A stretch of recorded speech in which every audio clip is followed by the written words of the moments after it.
Chapter 4, Exodus and the Mosaic Law. The Exodus and the Liberation. In the history of the Jewish people, the Exodus represents a pivotal event, a turning point that marked the transition from slavery to freedom, from suffering to hope. This crucial chapter of the Bible recounts the liberation of the Jews from slavery in Egypt under the leadership of Moses, an event that has profoundly influenced Jewish faith and spirituality, and is also reflected in Christian culture. The story of the Exodus is a tale of faith and hope, but also of struggle and resistance. The Jews, oppressed and exploited as slaves by the Egyptians, turn against their oppressors, and, led by Moses, embark on a long and dangerous journey across the desert in search of the Promised Land. Despite difficulties and trials, they never lose faith in God, who guides and protects them throughout their journey. The figure of Moses emerges in all its grandeur. It is he, in fact, who receives from God the commission to lead his people out of Egypt and into freedom. Moses is the intermediary between God and the people, the one who receives the divine laws and transmits them to the Jews. His figure symbolizes unconditional faith in God and determination to follow his will, despite difficulties and trials. The Exodus narrative is also a tale of miracles and divine intervention. God reveals himself to his people in a powerful and tangible way, guiding them through the desert, feeding them with manna from heaven, providing them with water from the rock, and protecting them from their enemies. These miracles strengthen the people's faith and their conviction that God is with them, guiding and protecting them. Liberation from Egypt is not only a physical liberation, but also a spiritual liberation. The Jews are not only freed from physical slavery, but also from the burden of sin and idolatry. Liberation from Egypt thus becomes a symbol of liberation from sin and new life in God. The story of the Exodus and liberation is thus a tale of faith, hope, and struggle, but also of liberation and renewal. It is a story that speaks to our human experience, inviting us to reflect on our relationship with God and our vocation to freedom and full life in Him. It is a story that reminds us that God is always with us, guiding and protecting us, and calling us to live in freedom and faithfulness to Him.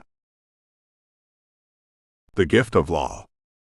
In understanding the divine nature, a fundamental element is undoubtedly the law. This is not to be understood as a set of rules imposed from above, but as a gift from God to humanity, a means of guiding man toward righteousness and truth. Divine law manifests itself in different forms in various religious traditions. In Christianity, for example, the Ten Commandments represent the basic principles God has given to humanity to guide it toward justice and love. In other traditions, such as Hinduism and Buddhism, the law is manifested through the laws of karma and reincarnation, which teach the importance of actions and consequences. Despite the differences, the common denominator of all these divine laws is the call to love, compassion, and justice. These are universal values that transcend cultural and religious differences and represent the very essence of the divine nature. The gift of the law, then, is not a burden or a constraint, but an opportunity. It is an opportunity for man to reflect on his actions and choices, and to seek to live in harmony with his neighbor and with creation. The divine law is a beacon that lights man's path in the world, a sure reference point in the midst of life's uncertainties and difficulties. However, the law is not only a moral or ethical code. It is also a way of knowledge and understanding of God. Through the law, in fact, man can approach God and better understand His will. The law is like a mirror that reflects the image of God, enabling man to see the divine face. Whenever man acts in accordance with the law, therefore, he is not only fulfilling a command, but he is also entering into communion with God. He is participating in the divine life, and he is helping to bring into the world some of the light and love that are the hallmark of God's presence.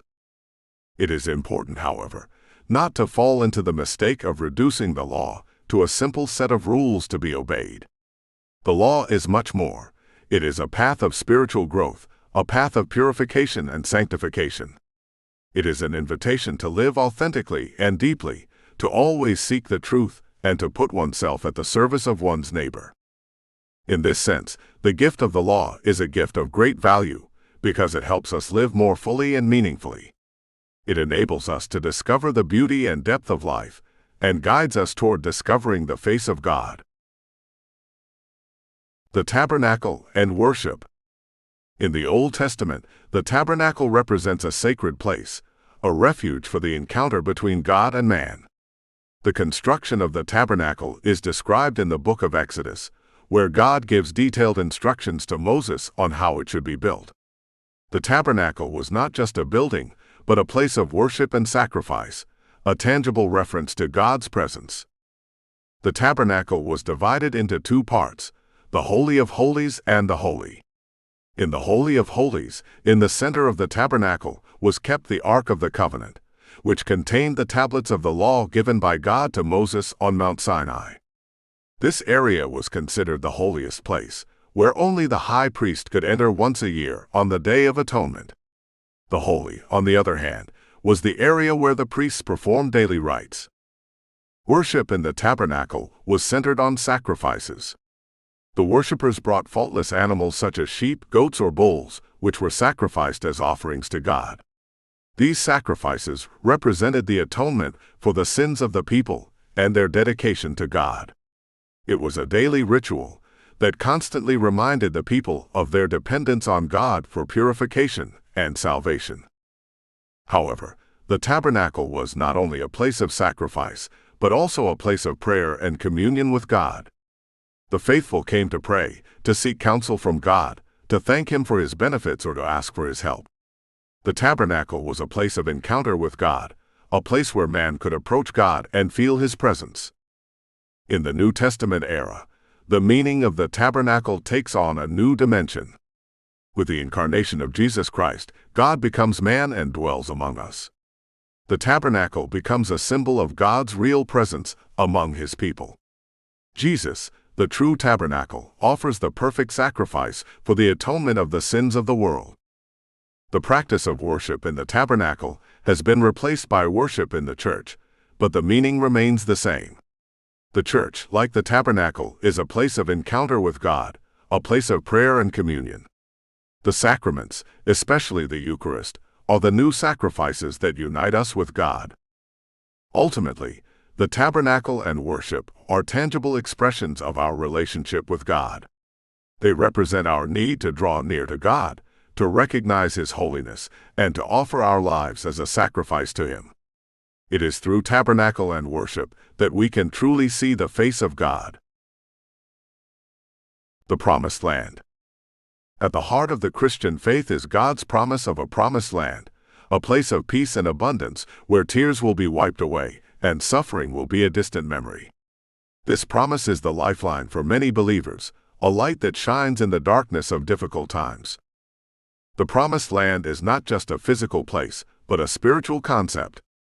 It represents humanity's aspiration for a better world, a world in which God's love is manifested in every aspect of life.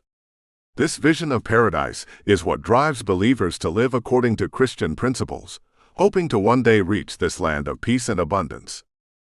But the Promised Land is not a free gift. It is a prize that requires sacrifice and dedication. In the Old Testament, the people of Israel had to cross the desert for 40 years before reaching the Promised Land. This journey is symbolic of the Christian life, a journey of faith and obedience to God. God's promise of a promised land is a source of hope and comfort for believers. It is a constant reminder of His love and faithfulness. But it is also an invitation to live a life of faith and dedication, to seek His will in every aspect of our lives. The Promised Land is also a symbol of the final salvation offered by God through Jesus Christ. In the last book of the Bible, Revelation, the Apostle John describes a new Jerusalem descending from heaven, a city of pure gold, like transparent glass. This is the final Promised Land, God's eternal kingdom, where there will be no more death or mourning or crying or pain. But the fulfillment of this promise is not only a future matter. Christians are called to live in the present in a way that reflects the kingdom of God. This means loving our neighbor, doing justice, loving mercy, and walking humbly with God. The Promised Land is therefore more than a place or a prize. It is a way of life that reflects God's love, a worldview that inspires and guides Christian action. It is a promise that gives hope and direction, that encourages us to live with faith and courage, looking to the future with confidence and hope. The Promised Land is a promise from God, a gift of love and grace. But it is also a challenge, an invitation to live by His principles and to seek His kingdom in every aspect of our lives. It is a vision of a world transformed by God's love, a land of peace and abundance where every tear will be wiped away and suffering will be a distant memory. It is God's vision for humanity, His promise of a future full of hope and peace.